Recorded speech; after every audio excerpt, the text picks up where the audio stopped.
Welcome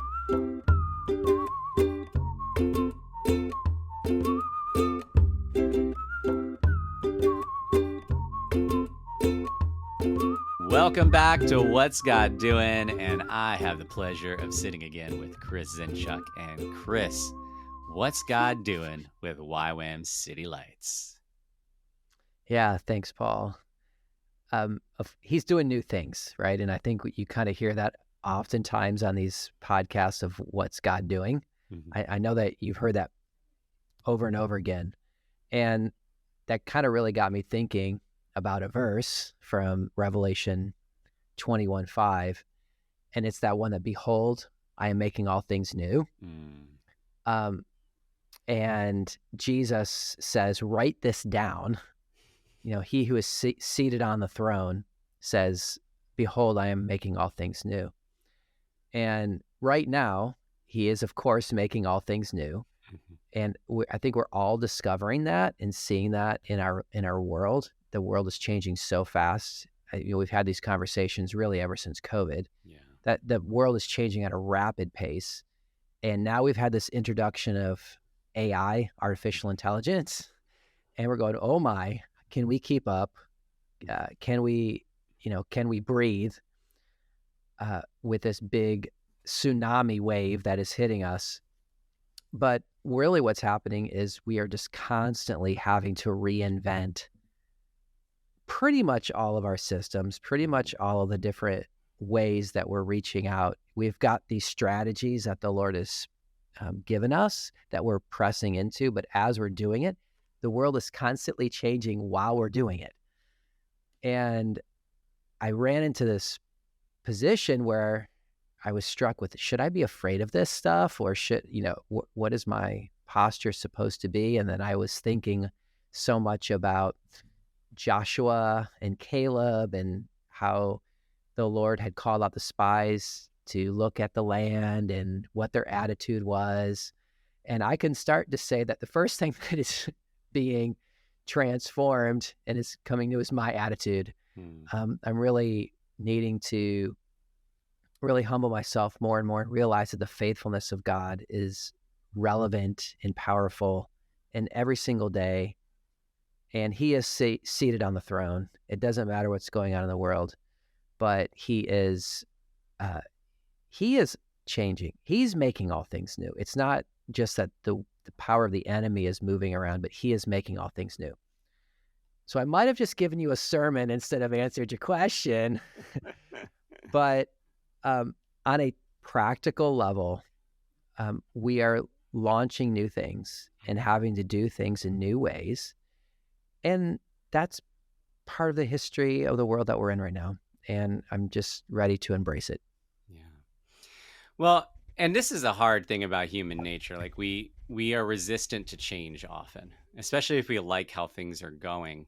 And God is constantly doing new things, making us new. And so how can we position ourselves to not be so resistant to change that God is bringing? Well, I mean, I think it just starts with humility, right? And really the attitude of am I going to hold on to the past? I don't think we really want the past, although we may believe we do, but we don't. When you really get down to it, I mean, I don't want to be 15 again.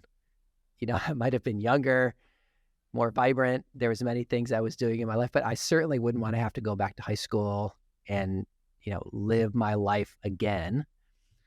I think we need to let go of the past and recognize that it was for that time and season. God's faithfulness existed then. And let's just keep our eyes focused in on him and, what's above it. A lot of times I think about the passage of scripture that whatever is good, whatever is noble, whatever is true, think on these things. And a lot of times people translate that in our culture to be, hey, whatever is victorious, whatever is happy, whatever is joyful, think on those things. That's actually not what it says. But when you think about what is, think on whatever is noble, whatever is good, whatever is true. All three of those things are actual definitions of God. Mm. Jesus is noble. He's the only one that's good, and he is truth, right? So if we keep our eyes focused in on him and not on our temporal situation, then we can have our minds renewed to embrace this season with with meekness. I would suppose would probably be the correct word. Yeah. One thing that's interesting about YWAM is there is an embracing of new things. There are some entities that they find their thing and then they do that for decades and decades and decades. And YWAM does have things that have that long game element, but there's so much all over where there are times where things change. And so when somebody is looking to come in and come alongside, sometimes they're looking for that firm thing.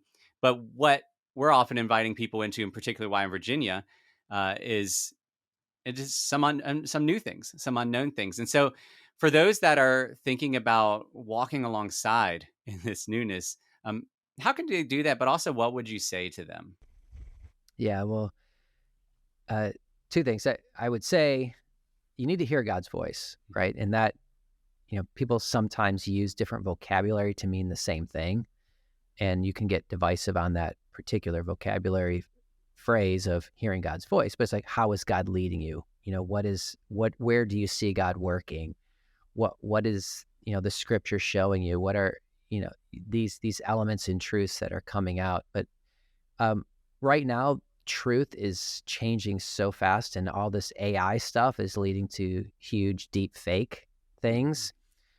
I don't know if you saw the picture of the Pope in this big old puff white gangster jacket, surfboarding, like, Mm-hmm.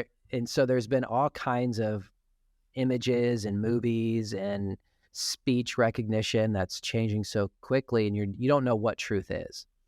And so learning how to focus in on what the Lord is saying is probably the most important advice that we can have in any season of our life. But now it's becoming even more obvious that the darkness is getting darker, the lies are getting bigger, the lies are getting more difficult to discern. And the way out of that is to focus in on listening to the Lord.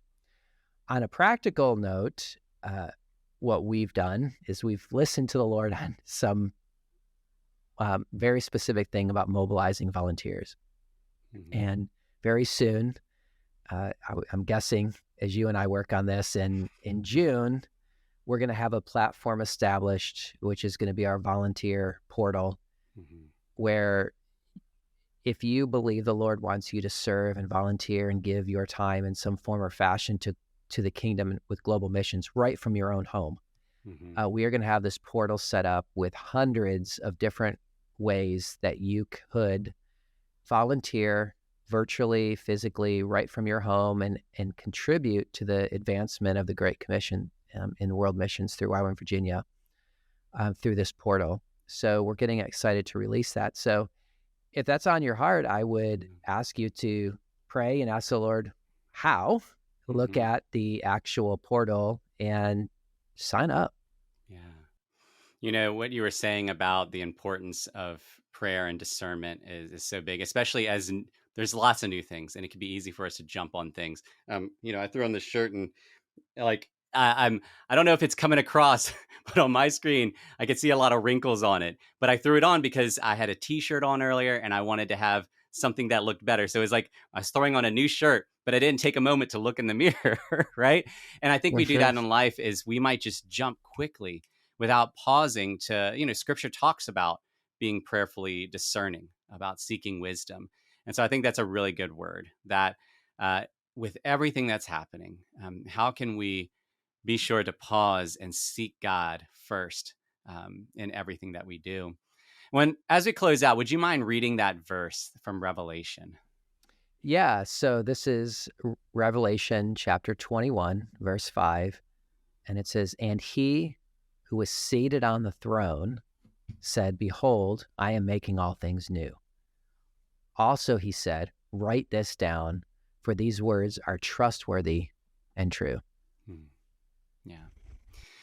Well, I want to thank you and the City Lights team for being willing to trust God with new things, because that can be hard when there's uncertainties, when there's questions, when it's like, how do we even do this?